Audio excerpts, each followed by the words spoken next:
is a sleep moderator, right? And this works with the melatonin, which induces sleep when the sun sets below the horizon. This has to do with the relationship with the melatonin, your pineal gland, your circadian rhythm.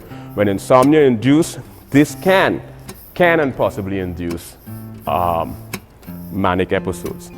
There's a number of different variables that induces mania. Our objective here is not to study the epidemiology of mental disorder, but to try to put into perspective this sort of misconception, this misapprehension, or this misconstrued nature neurotypical individuals have of individuals who are perceived as abnormal, which is not really the case.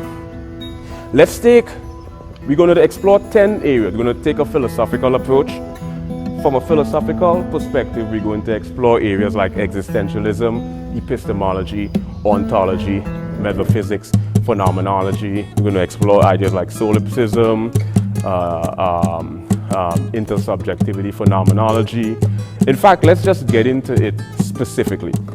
Before I get into these details, there's some things I need to clarify and put into perspective.